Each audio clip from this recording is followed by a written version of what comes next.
Hello అండి అందరికీ. ఈసారి ఎపిసోడ్‌లోనైతే మనకి మిడ్‌నైట్‌లో ఎలిమినేట్ అయిన ఆదిత్య ఓంని స్టేజ్ మీదకి పిలిచి తన అభిప్రాయాలనైతే చెప్పమని చెప్పారనమాట. అందులో నబీల్‌కైతే గట్టిగా హగ్ ఇచ్చి నువ్వు టాప్ 1లో గెలవాలి, నువ్వు గెలిస్తే నేను గెలిచినట్టే అని చెప్పారు.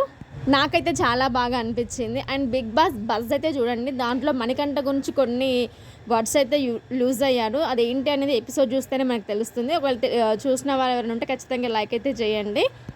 అండ్ ఈరోజు అంటే ఆదివారం రోజైతే ఖచ్చితంగా ఒక ఎలిమినేషన్ అయితే ఉంటుంది. చాలామంది అంటే అఫీషియల్ పోల్‌లో కాకుండా నాన్ అఫీషియల్ పోల్స్‌లోనైతే నైనిక ఎలిమినేట్ అవుతుందనేసి చాలామంది అంటున్నారు. అది అవునా కాదని చూడాలి. అండ్ నెక్స్ట్ ఈరోజైతే 7 PMకి స్టార్ట్ అవుతుంది ప్రోగ్రాము. దాంట్లో మనకి వైల్డ్ కార్డ్ ఎంట్రీస్ కూడా ఉంటాయి. ఎవరెవరు హరితేజ, నైని పావని, టేస్టీ తేజ అండ్ మెహబూబ్ దిల్స్ ఇలాంటి కొన్ని పేర్లు అయితే వినిపిస్తున్నాయి. ఎపిసోడ్ చూస్తే మనకి క్లారిటీ అయితే వస్తుంది. ఈ కంప్లీట్ ఎపిసోడ్‌లో మణికంఠన్ అయితే టార్గెట్ చేసినట్టు అనిపించింది, ఇంక్లూడింగ్ నాగార్జున సార్ కూడా. మీకేం నచ్చిందో లైక్ చేసి చెప్పండి.